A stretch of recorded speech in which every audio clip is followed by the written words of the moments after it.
வாழ்க்கைங்க ஆம்பளை ரொம்ப கேவலமான வாழ்க்கைங்க. என்ன ஒன்றும் பண்ண முடியாதுங்க. அவங்க புண்ணியம் செஞ்சு பிறக்கலைங்க, பாவம் செஞ்சு பிறந்திருக்காங்க. நல்லா தகப்பனும்னா பிள்ளையை கேட்குறவெல்லாம் வாங்கி கொடுக்கலன்னா என்னையா நீ பிடுங்கின, உன் பிடுங்கெல்லாம் போதும், கேட்ட தகப்பன் நீ வாங்கி கொடுக்கலான்னு என்னையா. அதே நல்ல கணவன் ஆகணும்னா மனைவிக்கு தேவையான பூரா செய்யணும். நல்லா இல்லைன்னாக்கா நீலாம் மனுஷனாகவே நினைக்க முடியாதுயா, போயா நீலாம் ஒரு ஆளே இல்லையா.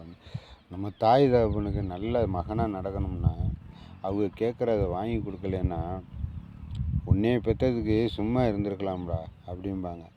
அது இல்லாமல் எவ்வளோ பிரச்சனைகள். நம்ம ஒரு தொழில் ரீதியாக போகிறதுல எவ்வளோ வேதாங்க, எவ்வளோ அங்கே வேலை போட்டுக்கிட்டு குதிரையை விட வேகமாக ஓடணும், உழைச்சி ஓடிக்கிட்டே இருக்கணும். தவிர அவனுக்கெல்லாம் 2 இதயம் வேணும். ஒன்று கல்லாக ஆக்கி ஒரு இதயம் போச்சுன்னா இன்னொரு இதயம் வேணும்.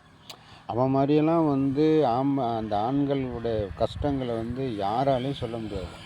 எல்லாருக்கும் நல்லவனாக நடக்கணும்னா ஒரு மனசை வச்சு எதுவுமே பண்ண முடியாது. அவனுக்கு 1008 ப்ரெஷர், 1008 டென்ஷன். பிள்ளைகள்கிட்டையும் சிரிச்சுக்கணும், பொண்டாட்டிகிட்டையும் சிரிச்சுக்கணும், அப்பா அம்மாட்டையும் சிரிச்சுக்கணும், நம்ம வேலைக்கு போகிற இடத்துலையும் சிரிச்சுக்கணும், அதுலேயும் காசு சம்பாதிக்கணும். காசு பணம் துட்டு மணி இங்கே இருந்தால் தான் உலகம். இல்லைன்னு வச்சுக்க, நான் தகப்பனும் கிடையாது, நல்ல பொண்டாட்டியும் நல்ல புருஷனும் கிடையாது, தாய் தகப்பனுக்கு நல்ல பிள்ளையும் கிடையாது. இதுதான் உலகம்.